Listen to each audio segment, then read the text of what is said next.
Welcome back, ladies and gentlemen, to the Oceanic Pro League.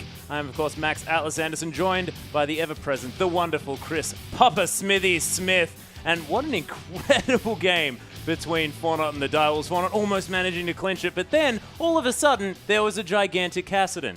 I feel like we've returned to patch 5.4 and previously, because Kassadin is back and an MVP performance coming through from Perfection. 14-2-12. You can tell, had a solid game. Yeah, and Perfection's always been. Perfection has, by the way, is what I meant. I wasn't pluralizing his name as per usual. No. But he has always been an incredible Kassadin player throughout all of the years, and it's the first time we've seen him on the reworked Kassadin, and I think that he still needs a nerf. And that's the crazy thing. 2 Kassadin games, one from Cheese in the mid lane, one in the top lane coming through from Perfection. 2 Kassadin victories.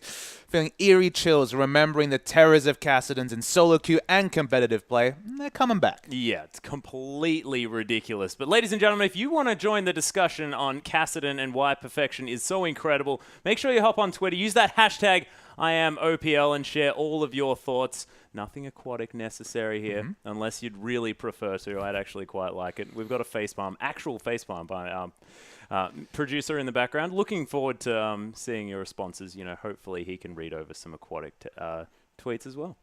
Nailed it. Yeah, I think we've done definitely very well. But, ladies and gentlemen, this is going to be Immunity's next chance now against Legacy. And they're the Split Lords, and I have a feeling that we might have another split on our hands. Well, I won't say that just because there is the potential. If Immunity go 2-0, they still have that dream of hitting 3rd spot, getting themselves up into a higher playoff spot. We haven't seen Legacy yet today. They have 2 games back-to-back. They don't want to pick up the victory, though, and just cement their status at 3rd place. Yeah, it's true. And with Minky back on the roster here as well, able to sort of drive his team forward, has only had a 1-1 performance thus far, but we'll see whether the Minky factor is going to help out Legacy as far as clinching a win here, because we are down to the business end. These are the last 2 matches coming up, unless we're going to have any more of these tiebreakers to come through. So we have a graphic on Legacy just to kind of summarize their position here today. So, of course, Legacy currently in the 3rd place, already qualified for playoffs, and they're fighting for playoff seed. This is very, very important because 3rd and 4th is very different. This is between going up against Direwolves or going up against the Chiefs, and that is just ridiculous.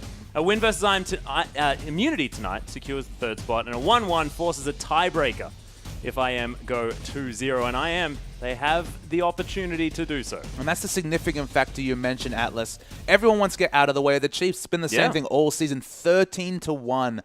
13-1 are the Chiefs. Their only loss against Fornot, who won't be coming into playoffs, so they have a favorable 2-0 against every other playoff team. You want to get out of their way. You want 3rd spot as much as you want, and that's why Immunity are definitely going to be trying to pick up the victory here. Legacy still will have a chance to get that 3rd spot if they beat Fornot in their last game of the day, but that's the big thing to discuss. Can Immunity get that big 2-0 for the first time all season in the 7th week, or will it be Legacy cementing their spot at 3rd? Yeah, well, and this is the thing as well. And Immunity, we've spoken about this before. They're a very momentum-based team. They're emotional. They play from the heart. You know, the likes of They can't have that much momentum if they go 1-1 every week. Well, it's true, but I mean, they fight back after these losses and things like this. You know, Papa Smithy, it's all very, very exciting and emotional. But look, we'll see whether they can do it, because I'm very excited to see whether Immunity can pull off the 2-0 for the first time, the fairy tale ending to their OPL split, their OPL journey. But let's hop into Champ Select and see what happens. Callista is going to be immediately banned away. Of course, Fornot lapping that one up very quickly in the last draft, but not going to be seen this time. I mean, it's just been a big adaptation in both the LCK and the LPL. First ban Callista, banned in a lot of picks. We don't see a lot of Callistas come through, despite no big Callista changes. At IEM, seeing plenty of Callistas fall through pick and ban. Came back the LCK, instantly banned every game as Callista. Similar sort of situation in the LPL, and it's all coming over to the OPL as well. Yeah, well, that's the thing. And Sion also going to be banned away from Minky here in the top lane. Not actually a Minky sort of champion here at the moment, of course. What's a Minky sort of champion? Huge dragon. Huge dragon. Thank you very much, Bubs. I love you, man. Oh, thank you for giving me that. I want to see the Shyvana. Come on. We all want to see that dragon. So incredibly much. But he has been playing a lot of Hecarim and a lot of Aurelia at the moment, but just Sion is a ridiculous champion to deal with. We saw him in the last game, was actually thwarted, but he can just be such a monster in that front line. Ari going to be taking away from Cheese, though, and this is interesting. I mean, he's 0-2 on that champion. He could have picked the champion, but in a good matchup and didn't take it earlier in the day. Went for the blind pick Xerath. Maybe that betrays the fact that he's not confident about his Ari play. You mentioned 0-2. Yeah. Not a bad Ari player, but definitely doesn't fit him as well as some other champions. Looking at you, Swain. Definitely the master of the Swain. Swain's fallen away after a 2-0 start, which has been very disappointing. Yeah.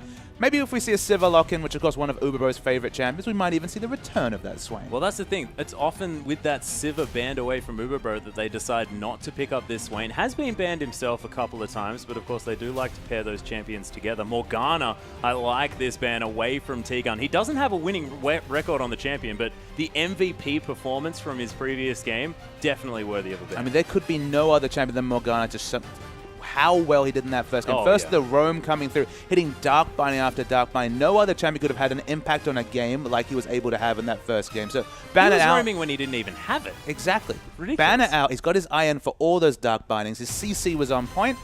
Smart, respect ban. Yeah, get rid of it. Rek'Sai being taken off the board from Carbon here as well. That Trinity Force Rek'Sai farming jungler.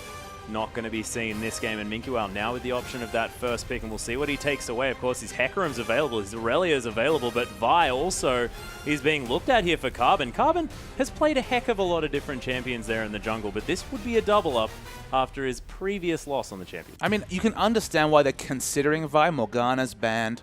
The Assault and Battery is suddenly a very reliable initiation tool, but in terms of patch 5.5, there are definitely higher pressure junglers, more powerful picks, more popular picks, but they still lock it in. Yeah, and Zac was available as well. We saw Naiad play that champion to fantastic form, but not going to be happening this time, and now Immunity are going to be following that one up, and we'll see what they decide to go with. And at the moment, Legacy looking like they really want to go for some engage in this one. It'll just be very interesting to see how this particular Vi builds. When we saw Chelby bring out the Vi last week, it was going very offensive with the Warriors into Blade of the Ruin King, I believe, as a complete DPS build coming through back on Thursday. Cinderhulk fits Vi just fine. A lot of players like to build that damage just so that you can get in there with the Assault and Battery, hit the E and get a lot of extra damage, but full tank Vi still does her job, still gap closes and gets that all-important lockdown on a priority target.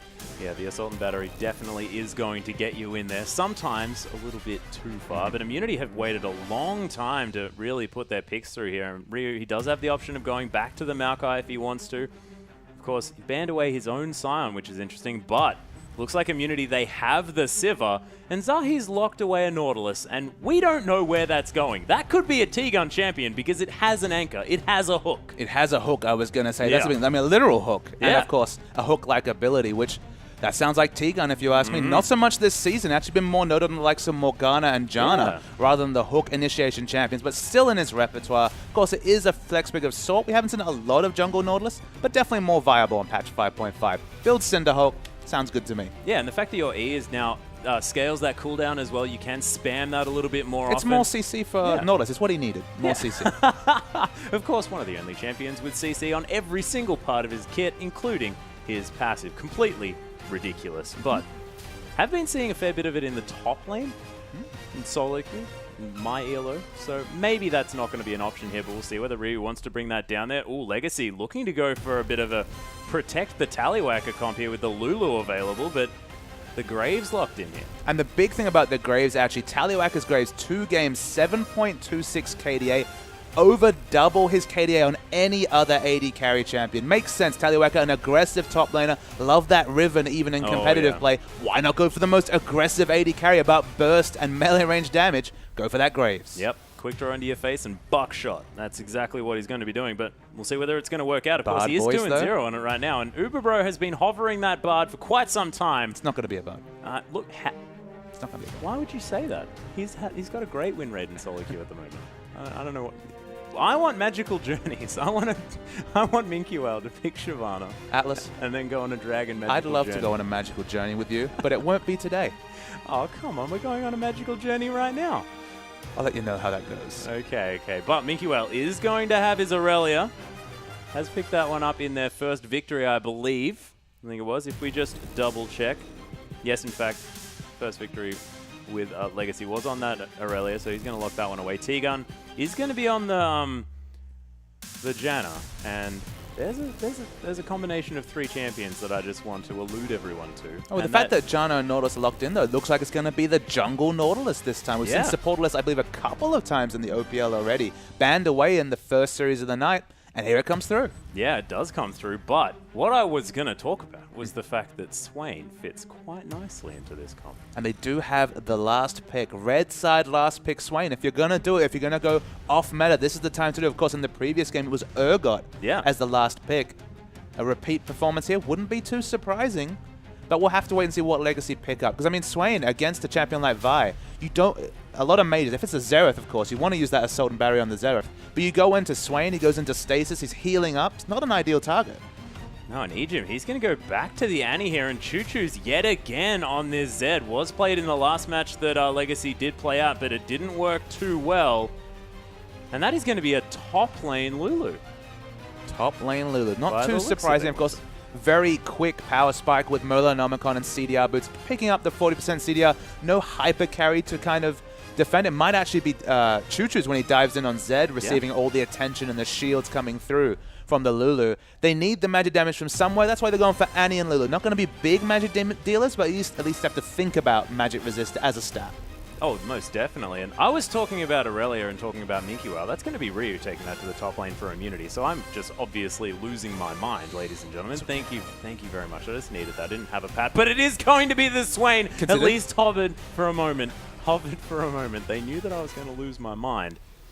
But is it going to be locked in? Because this is the kind of comp that Immunity do like to run Swain in. They're moving back to the Karthus, and I'm very disappointed. I mean, this is a great spot for either Karthus or Swain, because think about Legacy's comp. Yeah. A melee-ranged mid laner, a dive jungler, and a short-ranged AD carry. They're going to be diving, and who better than Karthus to deal with that? Even if he dies, that Death-Defy passive still going to be putting out massive damage. Swain also does a lot of damage in melee range, so that would have been a decent pick, but Karthus, it deals with everything Vi is looking to do. So that's why I worry about first pick Vi, is you're only going to have at maximum one person to dive, because you just opt into champions like Sivir and Karthus and negate what the Assault and Battery is all about. Yeah, of course, that spell shield being fantastic. Ryu's not going to care about it. He's an Aurelia. It's not going to mind. Zahi's just a Nautilus, which is super exciting. The Cinderhulk really bringing out all of these massively tanky junglers again, and we'll see how the Nautilus goes. But ladies and gentlemen, we alluded previously to a competition that you guys can be entering via Twitter.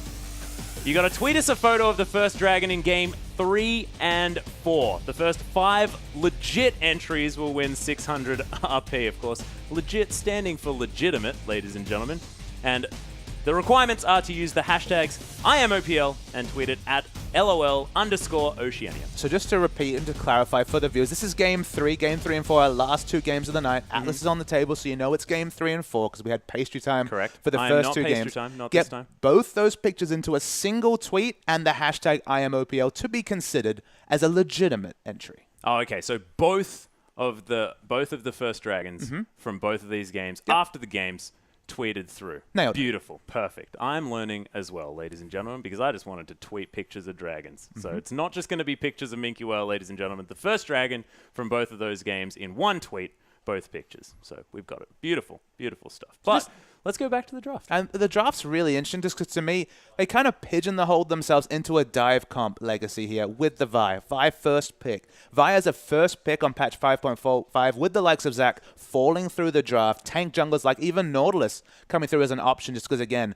has health scaling on the shield and then is going to get so much extra health with the Cinderhulk. Vi being selected has opened up this last pick Karthus that deals with all their engage. They went for Vi and Zed, the ultimate dive combination against Sivir, a champion with a spell shield, and Karthus, a champion who's happy to die and just put out damage after that death. I feel like Immunity have all the answers, and Legacy, they've really not necessarily pushed themselves into a corner, but they picked themselves into a corner. There's only so many ways they can pick this game unless they really look for aggressive rotations and split push from Zed. Yeah, and what are we looking at on the other side of things here as well, with Immunity wanting to pick up the Nautilus? What is that going to do to this comp? Because, of course, on the hunt, going to give him a whole lot of movement speed. He'll be landing dredge lines left, right, and center. I mean, Nautilus, we know what he does as a champion. He's got 4 CCs, as you mentioned. Only his W ability not giving a CC. It's slow, isn't it, if you auto-attack? Nope. Oh, dang. Just does a lot of damage. Yeah, true. The whole thing about his W is if you see the shield, he does a lot of damage and you have to damage him enough to get the shield off so he does reduce damage. So Yeah. it's just a damage ability, but he has 4 CCs, which is the most of any champion in the game. If he walks into your lane post level 6, you know that he's going to lock you up for a long time. They've got damage in lanes to capitalize on what he's doing. Legacy, they're looking for the split push, but Aurelia can get to that point, Trinity forced into tanking, when she can deal with a Zed split push. And Legacy, I'm not really sure how they win with a melee-focused comp against a Karthus. Yeah, and this is something that sort of Legacy fell into the trap of doing in the last matchup as well. They picked the Zed and then just didn't really have that option to split push effectively. And what do they have to do now? Do they need to make sure that they sort of babysit Choo-Choo's, make him that mega mid-game Zed that can just kill everyone? I think on the other side of the coin, keep down the Aurelia so she's not an option to be split pushing against the Zed. If that Trinity Force timing's 22, 23, 25 minutes into the game, if the armor and the health is only coming in 30, 35 minutes into the game, that's a lot of window for Zed to be doing a lot of action and getting a lot of split pushing done. But if the Aurelia gets strong, if she can get that snowball Trinity Force into tanky, I just don't know how they actually execute on a split push with a Zed with Ignite against what could be a high armor Aurelia. Yeah, it's going to be very, very difficult, but we'll see whether Legacy can manage to do it. Of course, they have Minky Well on the Lulu. Minky Well has historically been a Lulu player in that top lane, has been quite decent at the champion as well, but sort of not the huge dragons, it's not the Aurelias, it's not the Hecarims that we're sort of used to seeing him on. Of course, haven't yet seen this Hecarim, but I hear tell that it is quite devastating. So we'll see why they chose this Lulu over that one, because, of course, it does provide you with a fair bit of wombo in sort of the follow-up team fight that's going to happen here. What with the Wild Growth, with the Tibbers there as well? I mean, this is the second time Legacy have gone for these aggressive comps. You mentioned that Choo-Choo's played the Zed. Remember, it was actually Direwolves that played the Karthus against a very similar comp and negated a lot of the damage. The Karthus is really coming up strong as a red side 5th pick champion against what Choo-Choo's and Legacy have been putting out. So it's just surprising to see them pick themselves into a corner. Maybe they don't want to show strategies coming into playoffs because, of course, already 100% confirmed with a playoff spot, can still secure 3rd spot if they beat 4-0 in the next game. Not to say they're not looking to win this one, but guarding strategies at this point is probably more important than necessarily focusing on winning this game. Yeah, that might be a point, but I mean, you do want to be going in with the right headspace here as well. We talk about League of Legends being an incredibly sort of emotion-driven game, and coming off 2 victories here tonight is going to put you in the right mindset to really head into those semifinals, which are coming up incredibly soon. I was going to say, like, you talk about headspace, semifinals in 2 days' time. Exactly. I mean, that's not a lot of time, not a lot of downtime, especially if you're coming off a couple of losses or even just a heartbreaking loss. It's not a lot of time for some of these young players to shake off the emotions of those losses. You want to win whenever possible, right? No one's suggesting they're looking for a loss. It's just hiding a strategy is important, but they kind of pick themselves into a corner with the first pick Vi, when on 5.5 you can think of at least 4 or 5 champions that should be higher priority in the jungle than Vi. Yeah, well, it's true. And why not pick up the Zac? I mean, Naya showed that was fantastic. There are a whole lot of tanky junglers that are now very, very strong, but there might be a plan that Carbon has. He might just want to play the Vi and show us that actually he's quite good at this champion, and that last performance was not the same thing. But look, we'll see what happens. Ladies and gentlemen, there is a pause at the immediate beginning of this game. That's why we're rambling for just a little bit longer than you would have otherwise expected. But we will be getting into the game as soon as possible. But in the meantime, as far as these bottom lanes sort of match up against one another, Papa Smithy, you've got Siva and a Janna here against the Annie Graves, the I'm going to delete you instantly lane. Do they want a lane swap? Not necessarily. I think Siva lane's fine against Graves. Just if you use that spell shield effectively, you can negate either the buckshot damage or the stun coming through from Annie. You have to be judicious because, of course, the moment you use it, Annie can get up a stun faster than your spell shield comes out. I think it's 26 seconds at level 1, so quite a long cooldown. I mean, just across the board, the one thing you can say about Legacy, when they show these comps multiple times, if they can get success on this comp, it will possibly draw bans coming into the semifinals. So that's true. One of the reasons is maybe they don't want to run the Zed necessarily on Choo-Choo's, but you play it a couple of times before. It's fresh in the minds of your enemies. If you can get a carry performance, it opens up maybe the other strategies you've been practicing. So if they can get a win on this comp that they've shown a couple of times now, they can be confident that enemy teams will respect it, and they might be able to open up other strategies that they want with higher priority champions. Yeah, that's right. And we were talking about the fact that Choo-Choo's, his last performance on Zed wasn't exactly his best. He played fine, but of course just couldn't really do anything come the end of the game. But his previous Zed performance was outstanding. That guy was just doing the most ridiculous amounts of damage, popping carries from halfway across the map and then just going back to his ult shadow and being completely fine. So, of course, Choo Choo's a formidable Zed player, and we'll see whether he can have that performance this time. I mean, it's interesting to see where Zed shakes out in terms of the meta, with lots of tanky champions, tanky top laners, tanky junglers, less assassination options. You know, previously, a lot of these lower health junglers could be picked off just like a support to get that instant 5v4 with the death mark, but Nautilus certainly going to laugh at the damage coming through from Zed, at least a few items into the game. Interesting to see where Zed falls in terms of the meta. If he can get that split push going, specifically, as we mentioned, if Aurelia is held down, could be a lot of work done in the split push. His split push was successful against Direwolves. He just wasn't available at that last team fight that finally saw the seesaw tip towards the Direwolves in that game. Again, Choo Choo's a great Zed player, a great assassin player in general. Can he do the work in this game? The comp doesn't necessarily invite it, but great players, they make the best out of average situations. Yeah, that's true. And if they get the early snowball that they need, which can be provided by a really opportunely placed Vault Breaker in the early stages of the game, you have to think that Choo Choo's, he's going to be the man that's going to be able to carry it forward. And Minkwell, I mean, he's on a lane-dominating champion here as well. The Lulu can be so frustrating to deal with. Of course, Aurelia is going to shrug off that damage later, but in the early stages of the game, is that top lane going to need attention here? I mean, you have to think all these lanes, Atlas, as we load into game, will need attention. Lulu should beat Aurelia in the early levels. Zed puts out more pressure than Karthus, who just wants to range farm. And this is Graves in the bottom lane, who can also push in lanes aggressively. So again, maybe it will be Carbon on a damage Vi to really snowball this game in the early game. Yeah, well, we know that he loves to build Trinity Forces, but ladies and gentlemen, we are, of course, into the game. Legacy taking on Immunity. Legacy picking up the blue side for the second matchup against Immunity this season. The final game that Immunity has to play, their 14th. And we'll see whether they can make it a victory, whether they can change their hopes, change their, I guess, exactly what they've been doing the entire split long, which is splitting games 1-1. We'll see whether it's going to continue or whether it's going to falter here. So we see a very aggressive invade for Vision from Immunity. Not sure if they're looking for the lane swap, but with the positioning right now, you have to think with the wards down, the safest place for Legacy to start their jungle would be the Immunity red buff, given they have double wards around it. Risky for them to walk to their own red buff, so vertical jungling was at least opened up as a possibility, but with the laners moving at the moment, Siva actually backs, nope. Does look like Immunity going to be looking for the lane swap. Yeah, they saw Tallywacker there on the bottom side of the map. He walked over that ward, and now Immunity, they're going to do the same thing.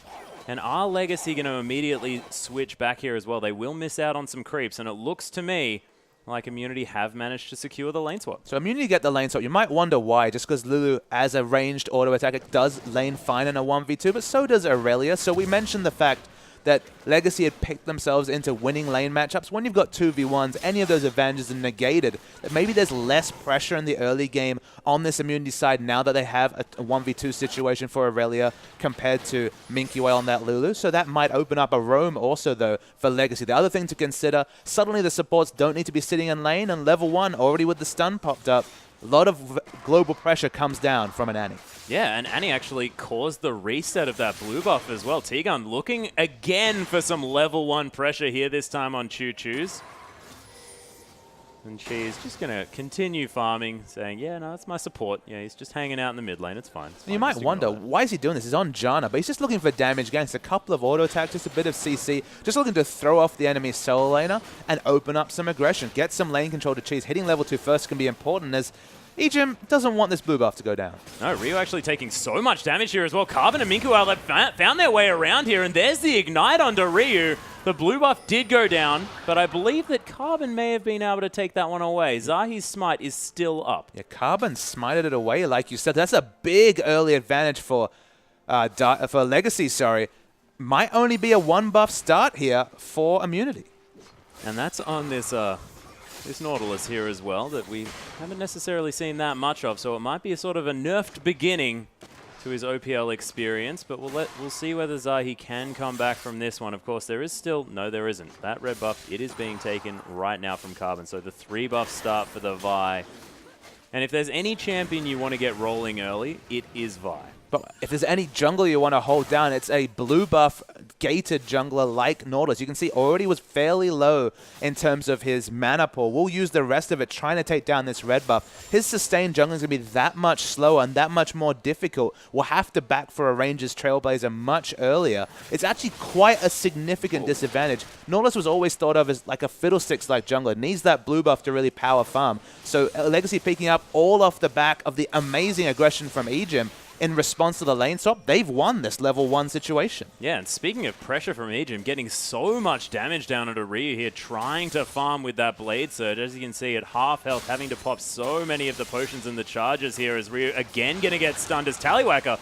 No fear at all underneath this turret almost. And Tallywhacker's position's been excellent. He's basically standing next to the ranged minions, knowing if you Blade Surge onto these, you're going to eat a melee range buckshot, take a lazy 150 damage at level 1 or very early into this game. And Ryu, safe as a Aurelia, but needs to actually give away more of these CS because he's really being punished for them. Yeah, and as that lane reset as well, Tallywhacker actually managed to freeze that one out as well. So Ryu forced to approach that wave a little bit closer, as you can see there on the bottom side. Carbon taking a very early dragon just on his own, the way a Vi likes to do. A level 3 solo dragon, of course, with the percentage health coming from the denting blows, very possible. Now he's just rotating around, trying to pick up the enemy raptor, sorry, actually the friendly raptor camp.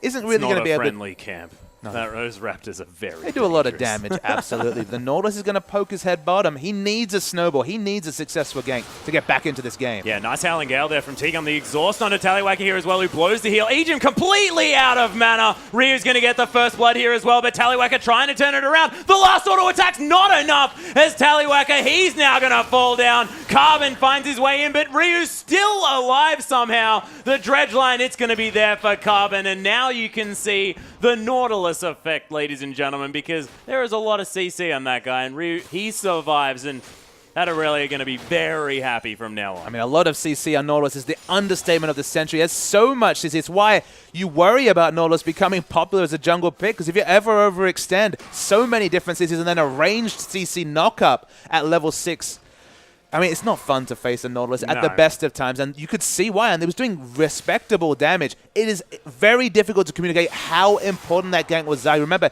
he was 3 buff. There was the potential that he would be significantly behind in levels. He couldn't really look to farm the jungle because his mana sustain wasn't high enough to really do it. So to pick up all those kill involvements, 1-0-1 now, negates a lot of what Legacy were able to open up with that first blue buff steal.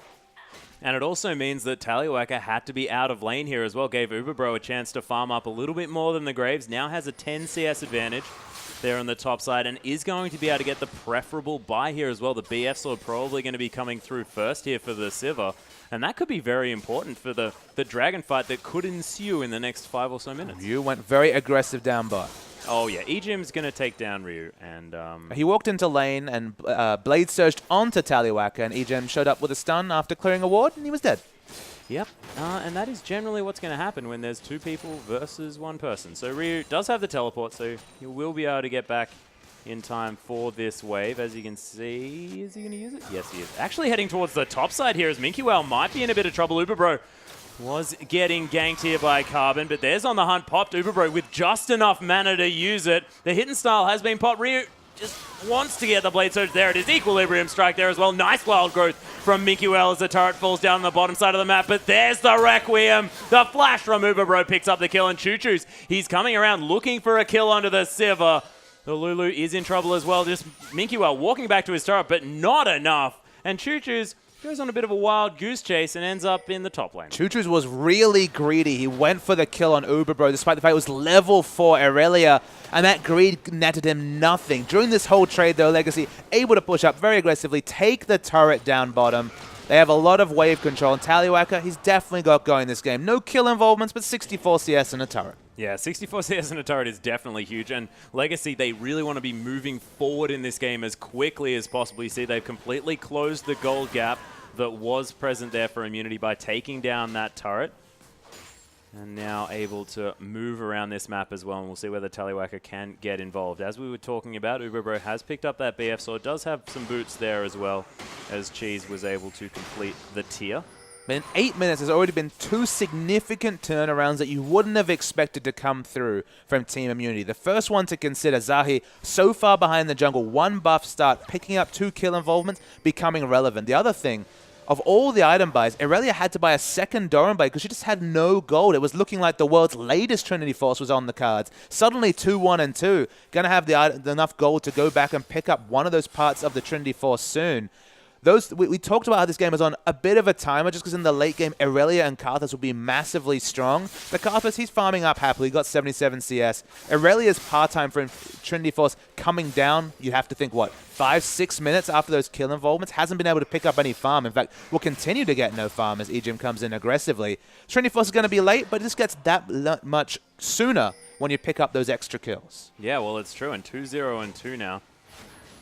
And with this Eye of the Storm going to be a little bit more useful. Zubabro just going to push out this wave as the Sivir loves to do. This tower in a lot of trouble. No members of Legacy are around, and that could actually go down here as Carbon is going to head back here on the top side. Zahi just smacking that tower with his anchor and his fist a few times here as well. Actually, I feel like that tower should have gone down much longer ago as Choo-Choo's. He's going to get tagged by the ultimate here from Zahi. Flashes forward, looking for the CC. There's going to be the stun as the Deathmark comes through as well. He gets a boomerang for it, but my goodness, Zahi just dies. That was amazing play by Zahi. In the mid lane, actually, Cheese does turret dive Minky well, but the Deathmark to dodge the dredge line was wonderful play from Choo-Choo. Yeah, just ridiculous. And there, Choo-Choo's actually going for another kill here as well. He's going down very, very low. Uberbro trying to cut it out. There it is. Manages to pick up the 1v1 kill. Carbon now looking for an ultimate, but I don't think he's quite fast enough to catch the Sivir. The fleet of foot passive came up so massive. That extra burst of movement speed, have to check and see what it is at this early stage. I believe it's exactly just, I believe, 20 extra movement speed to sidestep the Shuriken, which probably would have led to the passive proc and the percentage health damage coming through from Zed.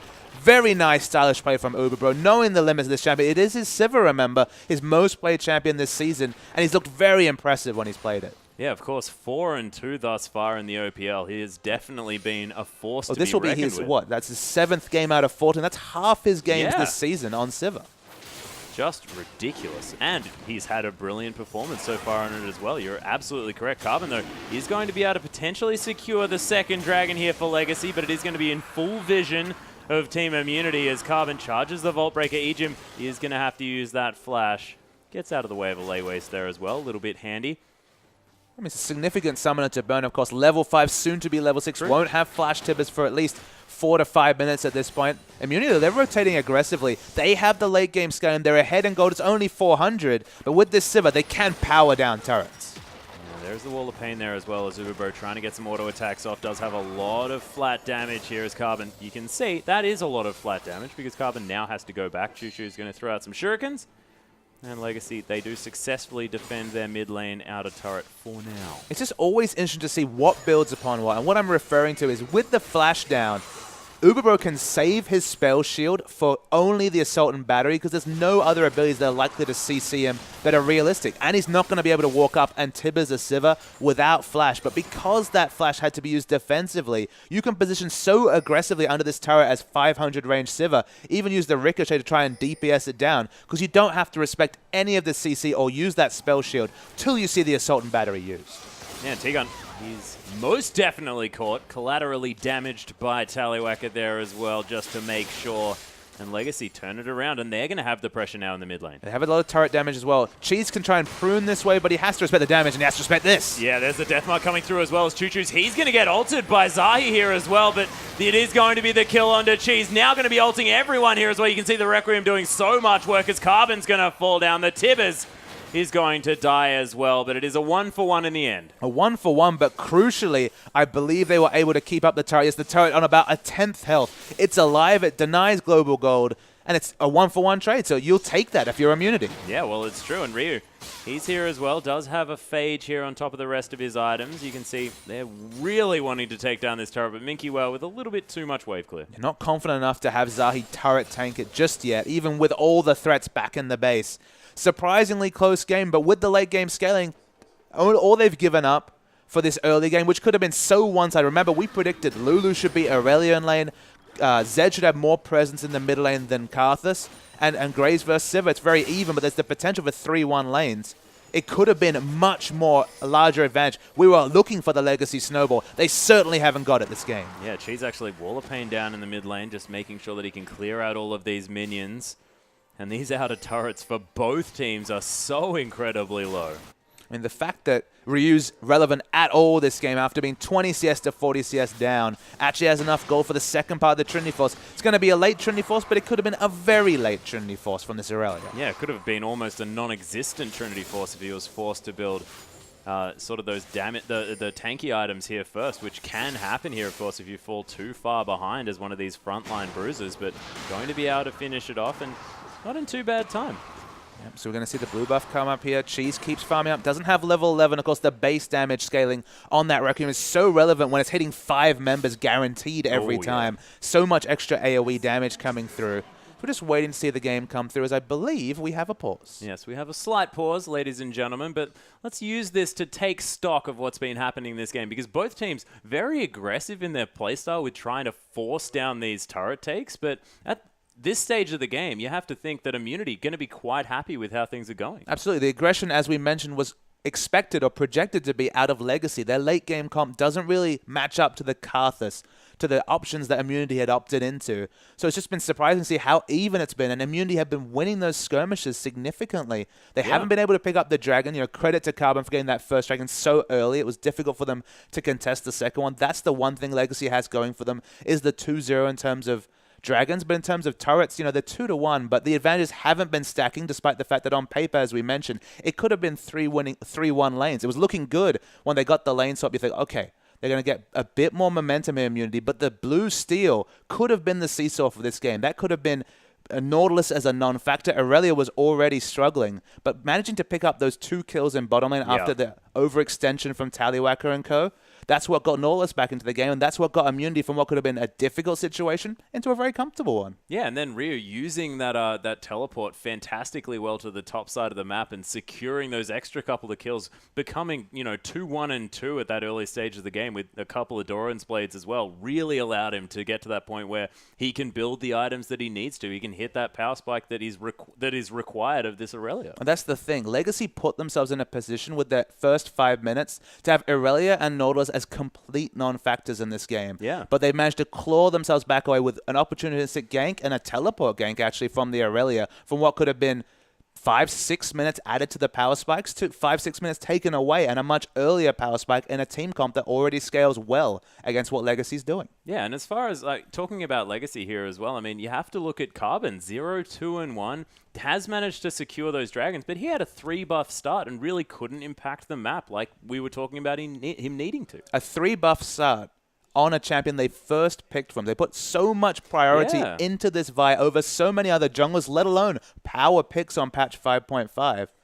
And the Vi hasn't done much for them. No, it hasn't really been the pick that they've been, you know, that they were looking for here. But we'll see whether they have a different plan, whether it's going to be sort of a mid-game focus situation where they're going to use that wild growth, tie it in with the Vi here as well, and we'll see whether that's what's going to be making it work out here for Legacy, because at the moment, it's looking like they're on the ropes. And what will Choo-Choo's be able to do against double exhaust? Of course, Karthus can naturally take exhaust and be very happy. Doesn't need Ignite. Of course, he has the finishing damage of the Requiem to do that kind of same sort of function. Janna has exhaust and, of course, has so much disengaged CC anyway. It looks difficult. I mean, Karthus versus Zed already a good matchup just in terms of that extra damage, you know, being assassinated and still being relevant to fights. But with the double exhaust taken into consideration, unless it's the split bush, team fighting is going to be super hard to navigate for Choo-Choo's. Yeah, it's going to be really, really hard. And if you look over the other side here as well, Legacy, they don't have an exhaust, and there's a Karthus. And a Karthus is a target that you definitely want to get exhaust on. If he's on the hunt running at you with that Defile on, that's a whole lot of guaranteed damage. And we mentioned short-range damage, Graves and Zed especially, melee range and just, you know, 525 range AD carries. You don't have the Sivir. You know, if they had the Sivir Legacy, they could navigate away from the Death Defy, get that pick with the Ignite, then just move off it. But as short-range champions who want to be getting there in melee range, they're going to be eating massive Defile damage. So when Karthus hits, you know, 4 or 5 items, hits towards that 600 AP, Other AP champions like Burst champions like Fizz, okay, you just navigate away from the Burst, but you're always going to take Karthus damage when you have the comp that Legacy have taken, just because he does AoE damage with Defile. When it's alive, dead, the Requiem will come through. They cannot shake off this damage, so they need an Aegis like right now. They need a Snowball Aegis, and who's going to buy that? It's going to be the Vi, but Vi's behind. There's not going to be any Snowball Aegis, and Karthus, he does well in this comp. You worry for Legacy. Yeah, it's definitely going to be dangerous for Legacy heading towards that later stage of the game. But we've seen things from Legacy that have been completely ridiculous, especially historically here as well. I mean, they almost won that Dire Wars game when they're very similar comp against a Karthus. They were almost able to outplay. Choo-Choo's put out so much global pressure, even late game split push on the Zed. There's always the potential. These are very practiced champions, one of the best teams in Oceania. But it's difficult. It is going to be definitely difficult, but this could be the test that Legacy were looking for, you know, looking to try and test their mettle here before the semifinals that are going to come through, and that is going to be the main test here, the first OPL split that we've had thus far in Oceania. We're looking to see who's going to be crowned the first champion, and everyone wants that title. And this is already a preview of a matchup that might happen in the playoffs. Well, Both these teams already confirmed for playoffs. It's top 4 match happening here. Immunity maybe have more stakes because they want to push their way towards the 3rd spot, but on the same side of the coin, Legacy, they don't want to finish 0-2 and then have to meet the Chiefs in the semifinals. Yeah, and Immunity, I mean, Legacy, they're defending their 3rd place spot here as well against Immunity. They won't want to push them back down to that 4th position so that they're the ones that have to face off against the Chiefs. I mean, you look at the standings, you might think, okay, the last game's against Fortnite. That should be an easy win, but we've already seen that proved completely incorrect after the Chiefs were dismantled by Fortnite. So, yeah, and Direwolves had a really tough time taking them down as well. Absolutely. So, you know, walking into the last game, having to win against Fortnite, that's a scary thing because Fortnite on their day, there's 120, 130 champions they might pick between. Yeah, well, that's true. I think every single champion in the game is an availability, mostly for Naya, who just seems to be picking up everything at the moment. But we are back into the game, ladies and gentlemen. Pause is over. And again, the siege in the mid lane continues. And you say the siege, the big issue for Immunity is they don't have much turret damage. Karthus auto attacks, you don't see them very often for a reason. They're bad, and you know he's much more happy to just be using Defile. So their turret damage is just Sivir. She has excellent turret damage. She has good poke, but she's 500 range. So even though she can do decent turret damage, you need Nautilus, you know, as a super tank, a 2-item Nautilus, standing at the front of the fight, dissuading people from damaging the Sivir. So unless Nautilus and Sivir are grouped, no turret's going to be coming down from Immunity. Yeah, and Zahi probably wanted to build up resistances as soon as possible here as well. He's all about that effective health, wants to make sure that shield is as difficult to break as possible. I mean, sheer health, of course. Good with the Cinderhulk as well. Good, yep. Most definitely, but Cinderhulk is going to just be giving you so much of that, plus 25% extra health as well, as Minky Well is going to get an incredibly aggressive ward, as Carbon looking to try and come around here as well. There's the Assault and Battery, actually everything to explode the cheese, and they take down the turret here at the same time. Legacy managing to safely navigate out of the cheese defy. And that was working out quite well. Absolutely. That was a great time to pick up a pick just because Sivir was up the top lane. Aurelia wasn't grouped with the team. And actually 2 creeps away from level 11. And the ultimate, the Requiem, wasn't available. So all of the reasons to engage were very well founded. Good pick, but of course no objective being able to be picked up at this point. Dragon's still a minute away, and that turret's still at full health. Yeah, well, that's true. The inner turret wasn't an option, but it did give them that opportunity to get to the outer that they were so looking for before. Uberbro now looking to try and get some damage down into this top lane outer turret. And even just simply, it forced a reaction from a free farm Sivir and a free farm Aurelia. You want to stop the power spikes coming through from the Aurelia specifically. If that extra 3-4 creeps you could have picked up could have been the difference between Trinity Force and not having it for this next dragon. At this point, still 200 gold away from the Trinity Force, might have been able to pick up those creeps if she could have gone back earlier. Well, it's true, and Ryu now trying to farm as quickly as possible. Legacy, though, with positional advantage over this dragon, is going to be their 3rd, of course, for the extra movement speed. Ejim actually positioned here as well. Does get a nice 2-man stun. Wall of Pain is down. Zahi's going to pop up his shield. At minimum, this extra time required to farm will force a teleport to come through from Ryu. Yeah, well, it's true, and he does have the Trinity Force now as well. Minky Well doesn't have his teleport, and he's still in that top lane, but he's going to be up relatively soon. Does sort of have another 40 seconds or so to go. Legacy, though, moving very aggressively towards this dragon. They are able to put down the ward. It'll be very interesting to see the 1v1 battle between Aurelia and Lulu, just because the one-item Lulu against the most expensive item in the game, or up there with the most expensive item in the game, Aurelia. I earlier said in the cast that Corki is the best user of the Trinity Force. Aurelia is definitely top 3, so Lulu's going to have to be so careful, even with all her disengage, with the Whimsy, with the Glitter Lance. Still have to respect the assassination potential from Trinity Force Aurelia. What's the third? Is it Skarner? Skarner's pretty good with Trinity Force. Yeah, damn right he is. Damn right he is. I'm pretty sure Skarner's actually probably one of the best champions in the game. Legacy, though, continuing to position around this dragon. Zahi just being a big aquatic man. Your favorite kind of big man. Yep, certainly. Most certainly. Oh, there's the flash tippers, though, as well as Choo Choo's is going aggressive. Uberbro, so much trouble as Cheese is trying to secure the kill on this Annie as well, but he gets Assault and Battery. There's the Requiem, but gets cancelled. He popped it too early, and Legacy, they get out of a lot of damage. That was a weird interaction where he misjudged. He thought he was dead before he was dead. Started the channel, then died. No Requiem comes through. Very long cooldown. That's a bit like a missed Shockwave in this situation with even more downside because that cooldown, it's so long early game. Yeah, and when Legacy have no opportunities to dodge out of the damage here as well, that was guaranteed massive damage on everyone, but unable to quite make it work. Zahi's going to take some Constellation Raptors here as well as he punches the last one there, and you can see there's a brilliant pink ward being put down. He's going to be aware of it. Legacy can just watch him take the rip up. He's wondering where that ward is. I think he will naturally path up and spot it out, but with the Raptor buff, was able to know there's a ward around. He should spot it out. The ping's coming through. Yep. The Nautilus Anchorman, he finds it. Oh, yeah. Nautilus Burgundy. Able to take that one down. She's just going to continue clearing these creeps in the mid lane. Is that our second skin idea? Yeah. Oh, my goodness. You're a genius, Papa Smithy. That's amazing. We're sending that through. Oh, my God. So it's Hurtling Cassidon and Nautilus Burgundy. Oh, I cannot. I don't think we can really call him that, but just calling him Anchorman would just be the best. Oh, my God. And he throws a microphone and just holds onto the cable. Maybe Primetime Nautilus? Primetime Nautilus? With Primetime Draven, yeah. There it is. Azahi's going to get caught out here on the top side of the map, though. Choo Choo's has found him. He wants to flash over, but not going to be able to. Deceptively squishy, so no armor built on the Nautilus. Going towards the Righteous Glory just for a bit more initiation potential. But after a good start, since the pause, Legacy have really turned it on. And Immunity, they've been looking to get advantage, looking to safely farm, but Legacy have been forcing it every turn. Yeah, Ryu going to use those Transcendent Blades just to try and make sure that he can protect this turret, but that is only going to be for one wave. Cheese, he did take down the mid lane outer turret. Tallywhacker is going to be here as well. They know that there's only 4 members towards that top side, but they're collapsing on a Cheese here. Tibbers comes down as well as Carbon jumps in, and there's another Assault and Battery. Choo Choo's picks up the kill as Uberbro trying to get some damage back here as well. Carbon falls down to the dead Karthus.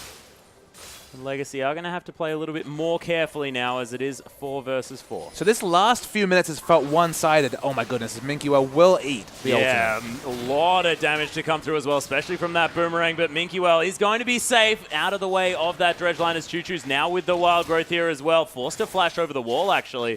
The Shuriken's not going to find their targets, and Immunity, you have to think, just are going to get to that point where they're just going to be too tanky.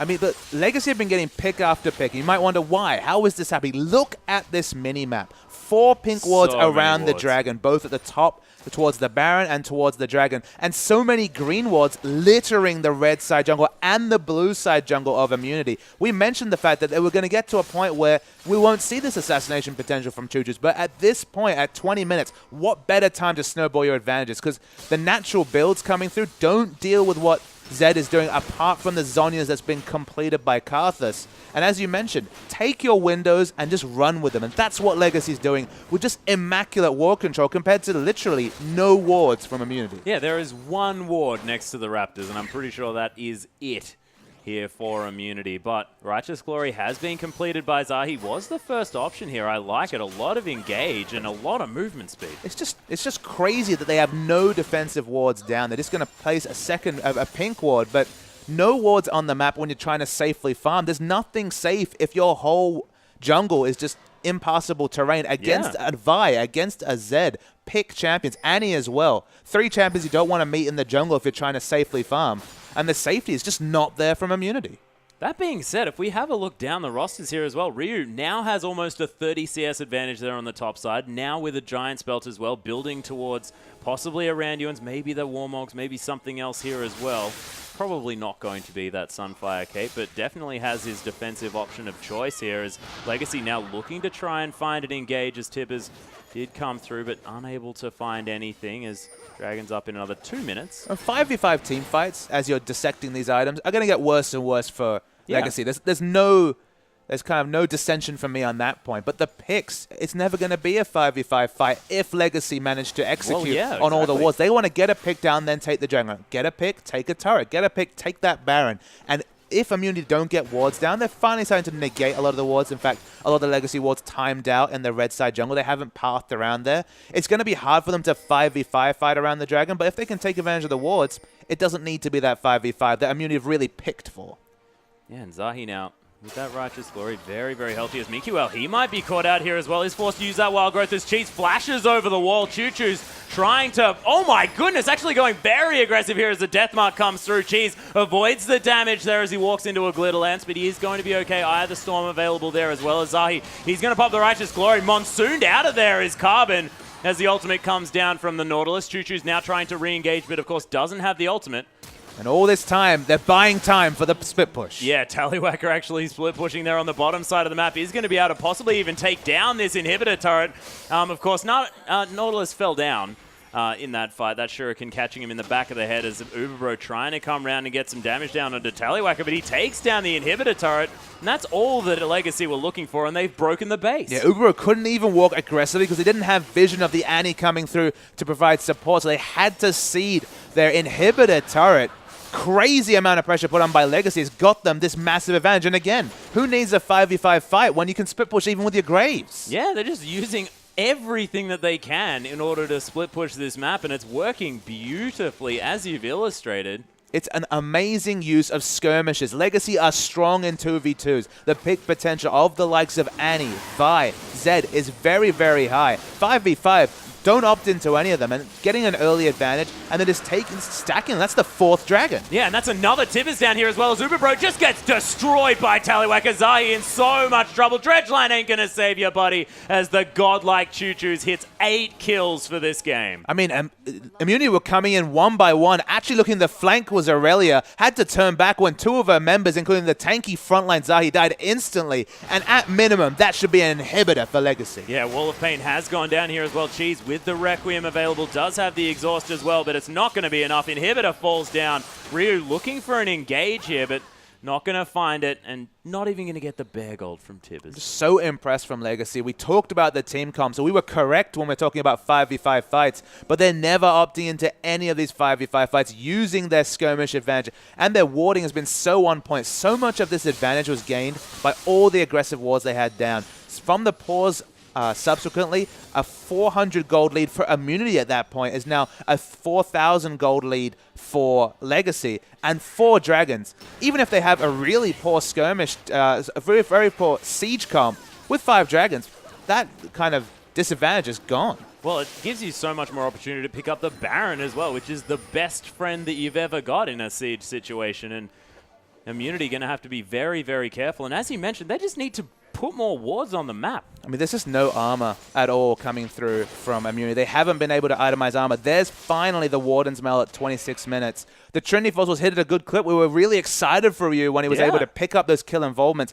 and ensure the Trinity Force was early. But the difference between a 22-minute Warden's Mail and now a 26-minute means they haven't been able to opt into fights. And that Nautilus, the front line, has not been tanky at all. Yeah, hasn't been able to do anything. In fact, hasn't bought any items for a very long time, actually, of course, since completing that Righteous Glory. We'll see what he's actually going for as that next big pickup, as Legacy now looking around this jungle. They're trying to get some picks. You can see, again, with so much vision, shutout vision available. Uberbro actually pops the ultimate here as well. Transcendent Blades has popped.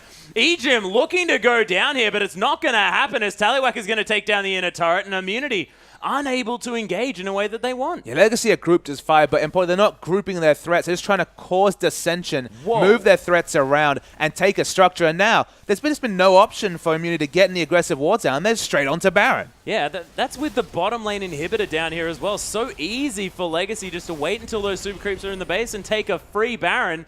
And it's happened here as well. 6,000 gold, 7,000 gold is the lead.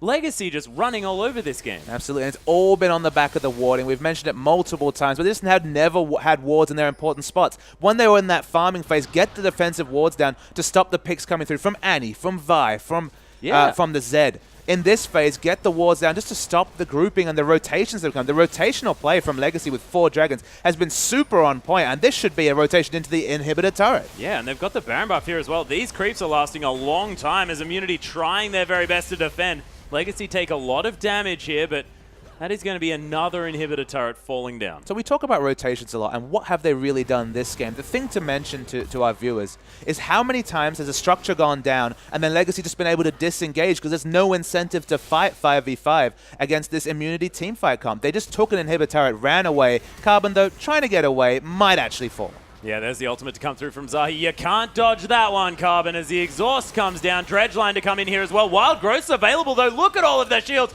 T-Gun gets a Monsoon, but that's going to be suicide as Legendary Choo-Choo's going to destroy him. Tallywhacker picks up a kill as well. The double now for the Choo-Choos as well. And Ryu, he does pick up one, but that's a 3-for-1 trade. And Ryu, he's dead as well. That is an unstoppable Tallywhacker. And is this going to be the ace as Choo-Choo's going to try and take down Zahi as well? The double kill and the surrender available for Immunity. And my goodness, that was another split, and Immunity, they've done it. Necessary surrender, though. That was just so many advantages gained by Legacy off the back of warding. So many times, as I was alluding to, they got an objective and they got out because they knew they couldn't stand up in a 3v3, a 4v4, a 5v5. All their strength was in those 2v2 skirmishes. When Vi and Zed get on top of someone, especially with the low armor values, they were picking up a lot of kills. And that was just a masterclass at understanding they had no way to win a 5v5 fight. So never force one, just force down objectives and then disengage. There was 2-3 times they took a turret and were able to just back away, disengage from the fight, and they were fine. And that's the sign of a team that are really confident in playing an objective-focused game. They never looked for the fight. They never got bloodthirsty because that's not what they picked for. Well executed from Legacy. And again, suddenly, you're researching Legacy for this final, which I believe will be Legacy versus Direwolves now, and you're like, man, maybe we do need to ban that Choo-Choo Zed. Yeah, well, the Choo-Choo Zed was definitely strong. But ladies and gentlemen, remember, there was a dragon that you had to be looking for in that third match. So if you did manage to get the photo, make sure that you're taking your next one with the next one and using the hashtag IamOPL when you send those pictures through to our LOL Oceania Twitter account as well. But ladies and gentlemen, we do have our final matchup of the OPL split coming to you before the playoffs. It is going to be between Legacy and Fortnite, and you do not want to miss it.